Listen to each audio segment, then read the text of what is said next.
I'm just going to talk to you a little bit about letting go of leaven. Look at the person beside you and say, letting go of leaven.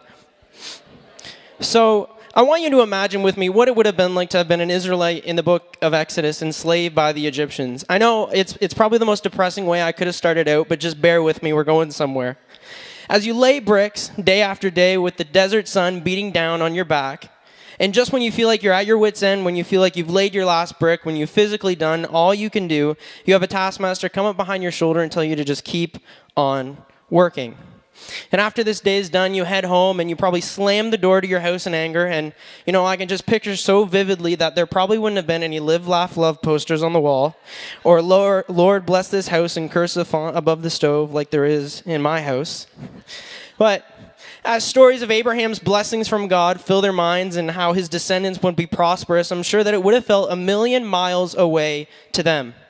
I can picture it as they sit down to eat supper, one of them just probably playing with their food, and in frustration, they push the table away and saying, I just don't get it.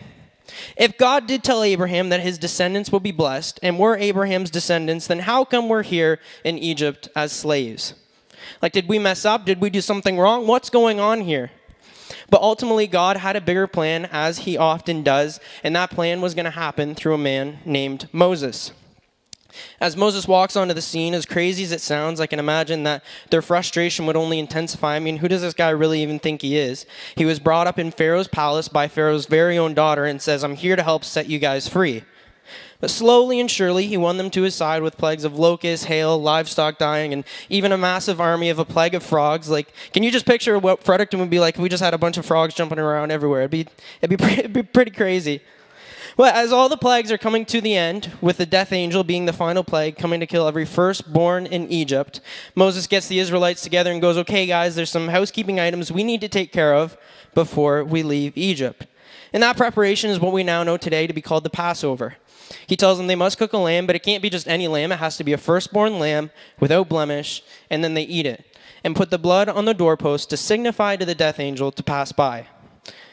And if the Israelites are anything like me, I'm sure they had a pen and paper handy so they wouldn't forget anything. It's a pretty crucial moment that's about to happen. And, they're probably going through a little checklist going, okay, kill a lamb, firstborn lamb, put the blood on the doorpost, got it.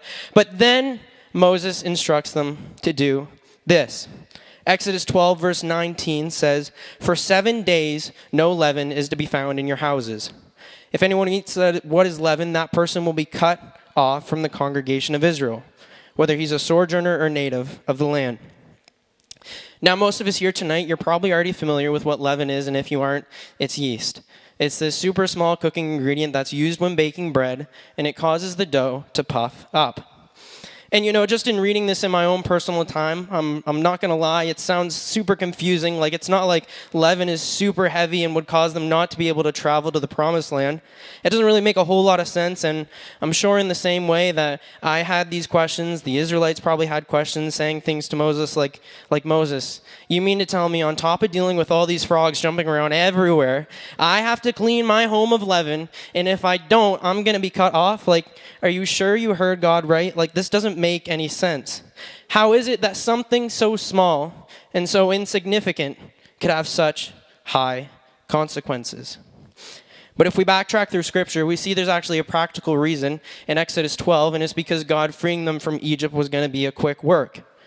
But I believe that beyond this just being a practical instruction, God was shifting the mindset of the Israelites and us as the readers, showing us that leaven is bad and actually displeasing to God.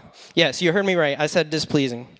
Now, if we follow the Israelites just in the book of Leviticus, God's giving them instructions on how they should be giving sacrifices and offerings to him. And specifically in verse 11 of chapter 2, it says that no grain offerings of leaven is to be given.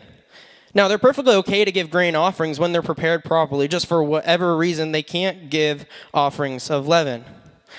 And plain and simple, when you look into it, the Wiersbe Bible Commentary actually tells us that leaven is a symbol of impurity to the Jews and an image of sin in the Bible. And I believe that in the same way that this represents sin, this small thing called leaven, it can teach us how the small things or the small sins in our lives are actually displeasing to God. I mean, let's just jump to the Pharisees and the Sadducees, probably one of the best examples of this. is right after Jesus had just finished an argument with them, as you'll find he often did, and then he looks at the looks at the disciples and says in Matthew 16:6, "Watch and beware of the leaven in the Pharisees and the Sadducees." It seems like a really weird thing for Jesus to say, but he was actually giving the disciples a warning. Because the Pharisees and the Sadducees were supposed to be the religious leaders. However, their hearts were polluted with sin and false teaching. It was a sin not noticeable on the outward appearance, but it was small and affected the way they acted. They would pray in the synagogues and in the street corners pridefully so everyone could see them. And even when you first start reading Matthew 6, it makes it known that they would fast with their heads hung down and they would look gloomy, as much to say, like, look at me and how spiritual I am. To sum it up, they were hypocrites living lives puffed up by their pride. And so what Jesus was telling the disciples was, hey, I know that they look the part and they may act the part, but be careful at what is in their hearts. Because God doesn't look at the outward appearance like we do, but he judges us by our hearts. And the unseen, hard to notice small things are the things that affect our hearts. And we can't let our hearts become like the Pharisees and the Sadducees, just going through life, puffing up our egos and our prides like they did.